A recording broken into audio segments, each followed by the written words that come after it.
According to the Centers for Disease Control and Prevention, diabetes affects 25.8 million Americans, or 8.3% of the population. In 2010 alone, 1.9 million Americans aged 20 or older were diagnosed with diabetes. Looking to the future, the American Diabetes Association predicts that 1 out of every 3 Americans will develop diabetes in their lifetime. So it is very likely that even if you don't develop diabetes, one of your loved ones will. I myself have diabetes, and much of my life will be spent treating this disease. To be better able to help yourself or a loved one if they develop diabetes, I'm going to explain different aspects of diabetes, such as the definition, the causes and symptoms, and the prevention of diabetes. To start off, you'll need to have a basic understanding of what exactly diabetes is. Diabetes is a group of diseases characterized by the presence of high blood sugar in the body. A healthy person's body produces insulin in the pancreas.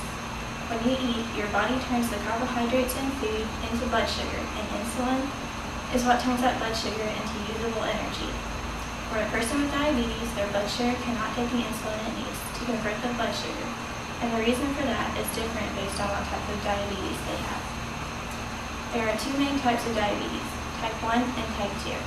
According to the American Diabetes Association's website, diabetes.org, type 2 diabetes accounts for 90 to 95% of all cases, and type 1 accounts for 5 to 10%. People with type 1 diabetes do not produce any insulin, and people with type 2 do produce insulin, but their body has developed a resistance to it.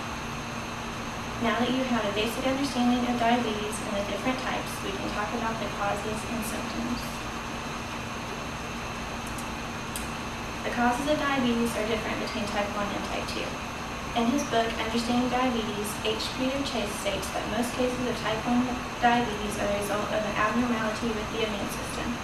This abnormality causes autoimmune diseases. Normally, the body protects itself from disease, but in the cases of autoimmune diseases, the immune system turns against a body part. For type 1 diabetes, the immune system attacks the cells that produce insulin, eventually destroying the cells so that the body is no longer able to produce insulin. In some cases, genetics can also play a role in the development of type 1 diabetes. Type 2 diabetes has a stronger inherited risk than type 1, but lifestyle often plays a role. Most, but not all people with type 2 diabetes are overweight and don't have very active lives. The insulin resistance that occurs with type 2 diabetes is often due to the excess weight.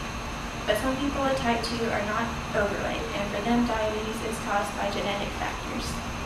While the causes of diabetes are different between the types, the symptoms are similar. They include weight loss, frequent urination, increased thirst, and increased hunger. One difference between symptoms is that they usually develop quickly for type 1, whereas for type 2 they develop much more slowly. Now that you know the causes and symptoms of diabetes, we can talk about the measures you can take in preventing it. This section only applies to type 2 diabetes. Type 1 diabetes cannot be prevented, and it most often occurs in children. So if you're an adult, type 2 diabetes is your primary concern. There are ways to lower your risk of getting type 2 diabetes, and in the book, Am I at Risk for Type 2 Diabetes, published by the National Diabetes Clearinghouse, several ways are mentioned to prevent type 2. They suggest having a good exercise routine, eating a healthy diet, managing cholesterol and blood pressure, and possibly taking diabetes medication if it is determined that you are at risk for developing diabetes.